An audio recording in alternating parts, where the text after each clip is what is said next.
howdy, y'all.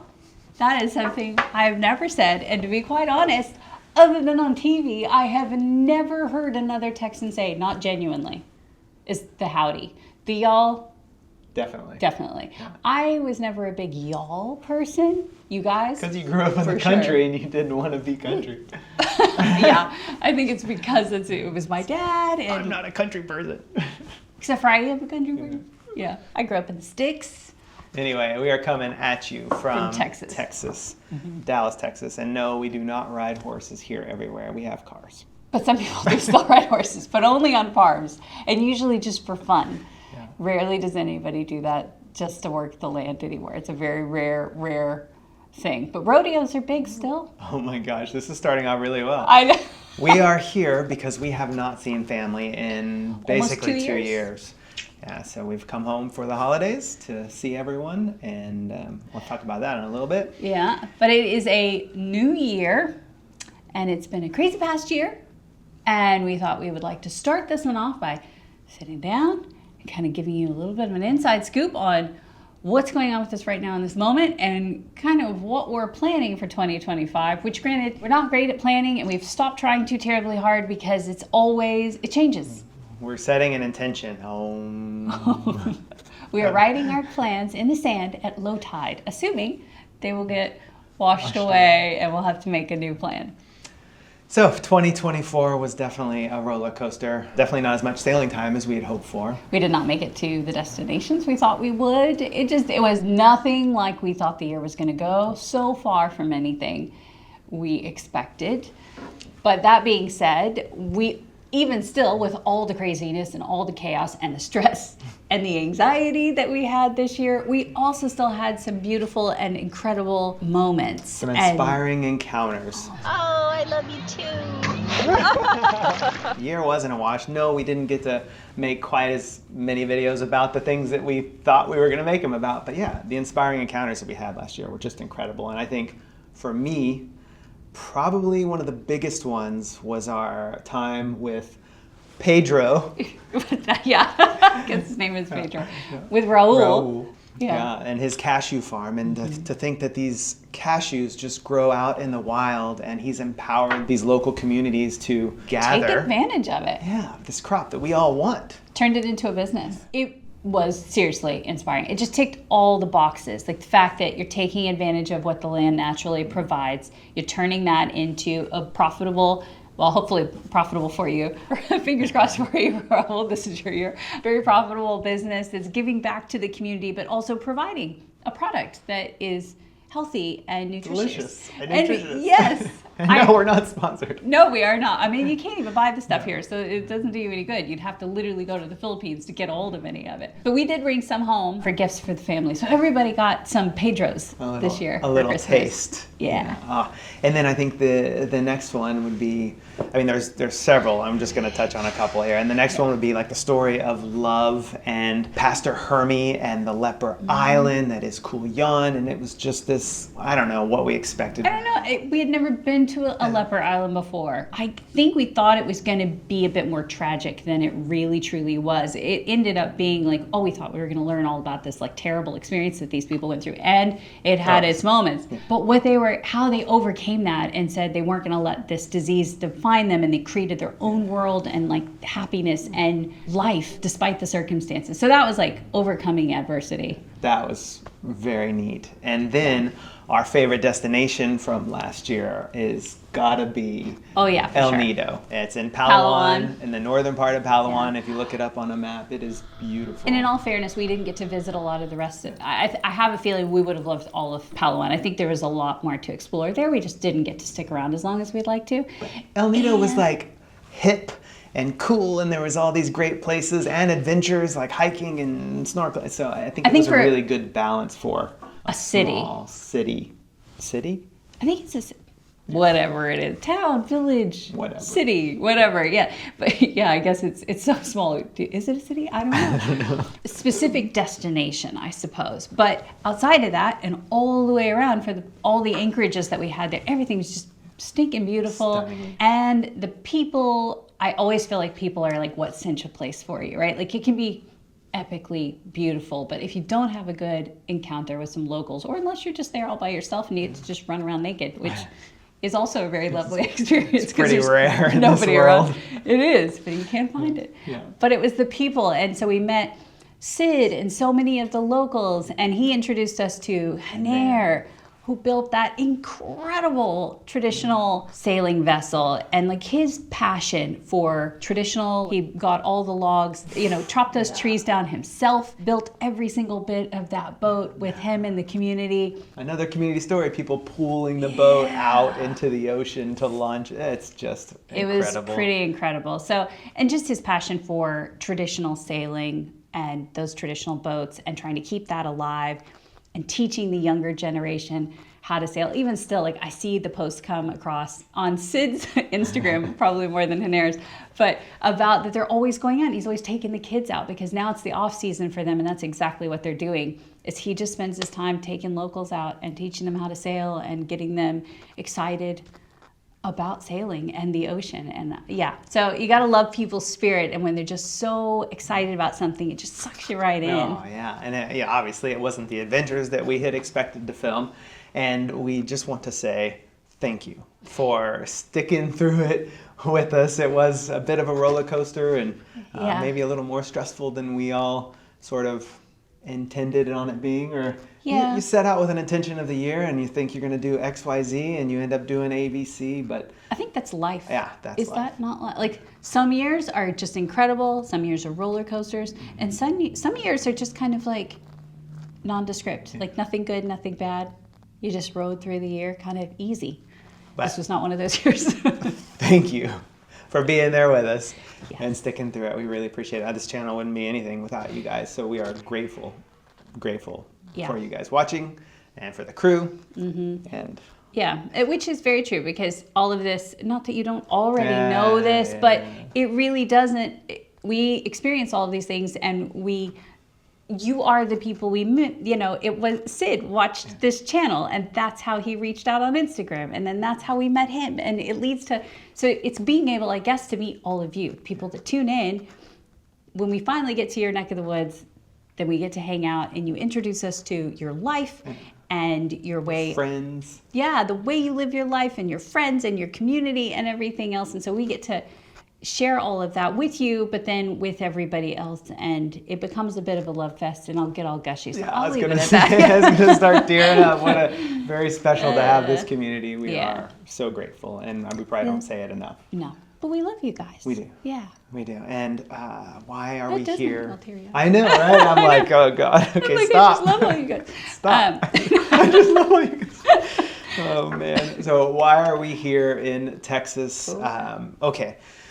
That is another cry fest, but we won't go into that. That's right. My grandmother passed away just before Christmas. Actually, it was the 23rd or the 22nd or 23rd, just before Christmas. Yeah. She lived to be 93. She was a wonderful woman. Last time we saw her, we were on an RV adventure in my mom's van in Arkansas, and we surprised her for her birthday. It was such a special time, so I have that last memory of seeing her. Oh my gosh! Hi, Grandma. Oh my goodness. I really hoped I got to see her this time when we came back, but she passed just like 2 days before we arrived. Yeah. But she was 93, and it was a celebration of her life more than a mourning of her passing. So that was really special. And the crazy part is life is so crazy. My sister had a baby. Her baby was delayed by like 5 days, and she ended up having a baby 3 hours after my grandmother passed. So that is... kind of just, it gives me the goosebumps. Yeah. And I think, it kind of makes it bittersweet, because you sort of like, you're kind of losing one person, but you're gaining another. And I don't know, it feels very connected in a way. But anyway, so it's kind of happy and sad all at the same time. Yeah, we'll always get to remember Grandma. Every time we celebrate that birthday for that new baby girl. And I feel bad for the baby girl too, because her birthday is like 2 days before Christmas. So my sister said, we're going to have a half birthday for her during the summer, so it's not just like rolled into Christmas. So the way that the things you think about when I know, but you always think about all your friends who their birthdays were like at Christmas, Eric. Oh yeah, Eric from Morelli, Melvin, or Melvin, Morelli. I get it wrong. Every time I say his name, I say that exact caveat. Yeah, I feel like it's now ingrained that you can't get it right. Nope. So anyway, but his birthday is on Christmas, and we're always like, did that suck as a kid? Because like, did you feel like Christmas overran your birthday? And so it felt like you didn't, you didn't get celebrated. So now, of course, we're thinking about the new baby niece, Jordana, calling her Georgie for short. That little Georgie's going to fill gyps. So that's why they came up with the idea of the half birthday.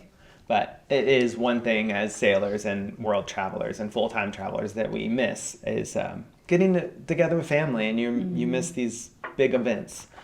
So we will be going down towards Austin to see my sister and meet my new niece and have a little family reunion down there. Yeah. Celebrate Grandma's life again. So I'm excited about that. That's what's coming up for us personally. Yes. Okay. So personally, talk about. But this is okay. Yeah. So first big announcement of 2025 coming at you. Yeah. Drum roll, please. We have decided that we are going to purchase ourselves a van. A van. Wait, this is not going to be a VanLife channel. Don't think that it's going to be only VanLife. That is not the case at all. No, but what we're looking for is, it's such a struggle every time to want to come visit it because everybody's so stinking spread out all across the country. And for those of you that live in the U.S. and travel anywhere else, you know, the U.S. is freaking huge. And so getting from one side to the other, and also knowing where we're going to stay, how are we going to get there, it just becomes a logistical nightmare. So we need some sort of a tiny base camp for when we come home. And we don't come home enough because it's always such a logistical nightmare. And we're thinking if we have a van, we can make more intermittent trips to kind of stay more connected with family and like our long-term friends. Because like you miss those deep connections, and we hate it being so long in between hanging out with everybody. So we're thinking we're going to make a few trips to the U.S. per year. We'll have maybe a little van life adventure in between, and all of the sailing adventures. Really, that's kind of the idea. Buy a basic all-wheel drive van and just outfit it as minimally as possible. We're thinking about, oh crap, I just totally just spaced his name. New Zealand OC Tenders. Oh, Russ. Russ and Craig. Kiss. Keep it simple. Keep it stupid simple. Yes. Yeah. Keep it stupid simple. Yes. So Russ's philosophy on building tenders, that's what Jason is getting at here, because Russ, he didn't want an inflatable because he called them a deflatable. Deflatables, yeah. Right? Like you want something that's just, it's simple and it serves the purpose and it's not overcomplicating things, which we love to do. But for this van, we're channeling our inner Russ. Keep it simple, stupid. Or That's stupid right. Simple. Yeah. Either way works. Exactly. Keep it simple, stupid. Oh my gosh. So that is the plan. And so we have a home base that travels around with us the couple times we come home. And then during the off season while we're sailing or doing whatever we're going to be doing, It can be a family van. it's going to be so simple that anybody can drive it. We don't have to worry about people knowing how to use a slide out or jacks or levelings. Or even just complicated electrical setups.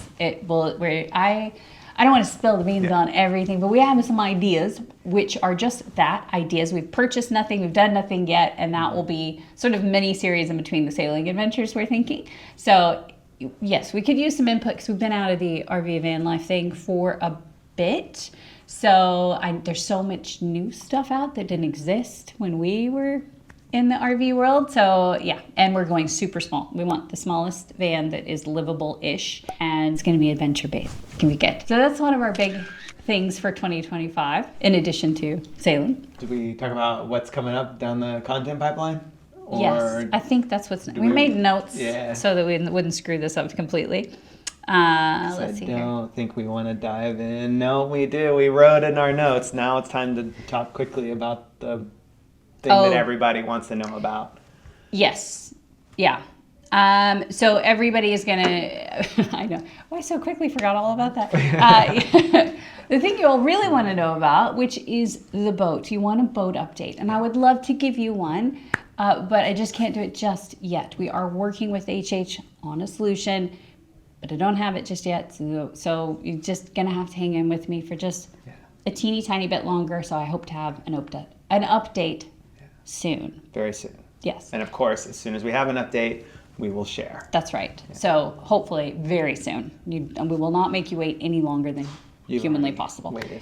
Yes, exactly. Speaking of the boat, we Yes. did, after we finished our stuff. That's what I was gonna say. Okay, well, go for it. Go After for we it. finished in Belgium, I had the most amazing time. What a great way to finish off 2024, Yeah. drinking the best beer in the world, walking and exploring around these beautiful medieval towns and having a boat adventure on the canal. Like, what a beautiful, beautiful thing. Yeah. Anyway, after Belgium, we flew back to the Philippines because you can't leave a boat. It's like a toddler, somebody said. You can't leave it for too long. You just can't turn your back on it for more than a few minutes. Well, for a boat, it's about a month or 2 months max, I think. We just needed to go back, clean everything, clean the AC strainers, do just a check of all the lines And that, because the boat is sitting in the water at the marina, that's the other reason. If the boat's on the hard, it's a little bit different. You're not worried about bottom growth, and you're not worried about strainers and exercising all of the through holes and stuff. Not the same. There's other concerns, I guess, when you go that route. But because it's sitting in the water, yes, we found that about 6 to 8 weeks is as long as you want to be gone without coming back to. We have somebody looking after the boat for us. checking on it every day. Security checks on it 3 times a day. And then we have a friend that checks on it, looks at the power plugs, checks the bilge pumps, all that kind of stuff. Yes, so just general keeping of an eye. But there's cleaning to be done. There's things to be exercised that just have to be done. So we went back to the boat, did those things quickly. And then before we left, we had one final thing, and that's what we are working on right now, editing like dogs. What do you do when you're stressed? You eat chocolate. So We took it to the next level. That's right. In Davao, we did not know about this until, we learned about it from Raul. Yes. That's how we learned about this. So, people taking advantage of things that the land gives. So Raul to Ed to then ending up in Davao. that's right. On So our in Davao is one of the, now I think there's 18 total, 18 or 19 in the Heirloom. entire world. Heirloom cacao farms. Yes. And one of them happens to be in the Philippines. We went to this cacao farm and we thought it would be super cool, really interesting anyway. But once we got there, I am telling you, Incredible. like real life Willy Wonka. I'm not even kidding. Like he grows the little pods, turns them into trees, harvests the cacao, grinds it all up. He has a whole factory where he makes the chocolate as well. It was incredible. So we are working on those episodes for you now. Those are going to be coming out in the next couple of weeks after a couple of videos from Mets. Yes, so actually before we left Belgium, we went to Amsterdam real quick. We stopped by the Mets show, and overwhelming that show is. It's just nuts. 3 days of just products. Yeah, because there's no boats there. Nope. This is all just like technology and products and gear and hatches and all the companies for all the other bits and bobs that go on your boat. That's not the hull itself. Yeah. So we searched out what we thought were probably the most interesting things for 2025. We dove into some new electric motors. Hopefully we'll get to do a proper test like we did in New Zealand one day. We'll do like a side-by-side. That would be awesome. But now we're just being introduced to them because they've just come out, all these new options. And that's the thing, I think, is it's like there's so many things that are just now coming out. And things that are even from like not electrical, just mechanical, just people that have gotten very smart, come out with some very interesting things. I'm excited to share. Yeah, you'll see that starting next Sunday, hopefully. Yeah. That's the plan. Don't count on me. No, I'm just kidding. We really are working on that right now. So hopefully that's you'll see a couple things on Mets because that stuff was super cool. And then we're going to dive deep into chocolate. And it is the best, I think maybe some of the best chocolate in the world. I would argue that that is also very true. Yeah, so. Best chocolate in the world.